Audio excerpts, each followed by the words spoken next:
throughout the area. Herb? I know you're motivated to do this. Herb? What we'll do here is give you a quick safety briefing about the range and some of the lights.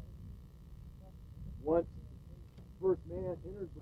Just remember that everybody out here is a safety NCO, and that if you see anything unsafe, go ahead, cease action, call ceasefire, correct it, and then drive on with the mission from there. My name is Lieutenant Mark Shepard. I'm the Scout Platoon Leader, Headquarters Company, 4th Battalion, 325th Infantry.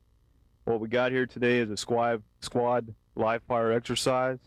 And what we've been given, each squad leader, is this scenario or mission, and it's as follows.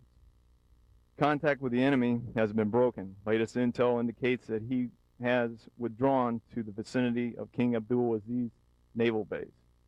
He is waiting to be reinforced before counterattacking to regain key terrain in Al Jabal. He is expected to have OPs and fire team size positioned throughout the area. He is known to use obstacles to reinforce his defensive positions. These obstacles usually include tank ditches tied in with concertina. You are the lead squad of your platoon moving to regain contact with the enemy. Now primarily, we shift to the terrain model to get a better view of what each squad is to do.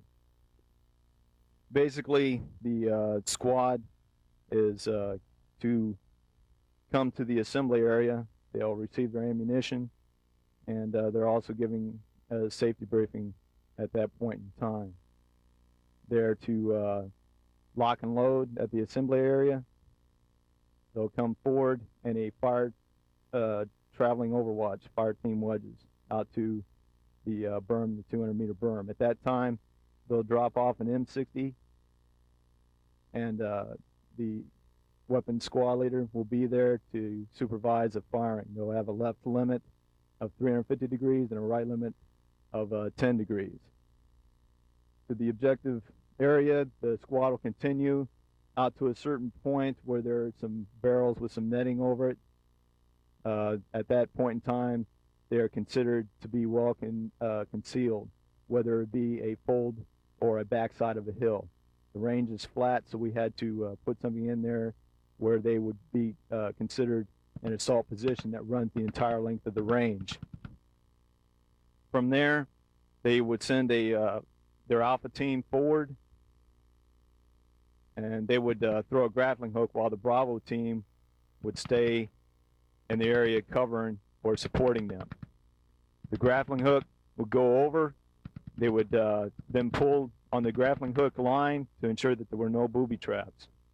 At that point in time, when they were sure that there weren't any booby traps, silently the alpha team would come up and make a breach in the wire. From the time, we give them a time limit of 90 seconds, and that's from the time they start cutting the wire until the last man in the squad reaches through the other side of the wire. What happens as soon as the alpha team has cut completely through the wire, the Bravo team picks up and goes and gets online on this side of the wire. The alpha team follows up and goes on this side. The machine gun will initiate fire once the first man has gone through the wire. He hits this bunker, and his cue to fire is from a pull cord that is back here on the second berm connected to a target which will raise up as the first man goes through the wire. It'll raise up, the 60 will initiate fire. The cue for the 60 to shift fire to the other bunker is when the first man in each fire team moves forward. The M60 will shift fire and thereby hitting the targets on the opposite side. As the squad fire maneuvers through squad leader fire team leader command, they will move forward and they will consolidate on the other side of the objective. They will consolidate. The squad leader will go ahead and get the ACE report. Once the ACE report is complete, the squad is then rotted off the range.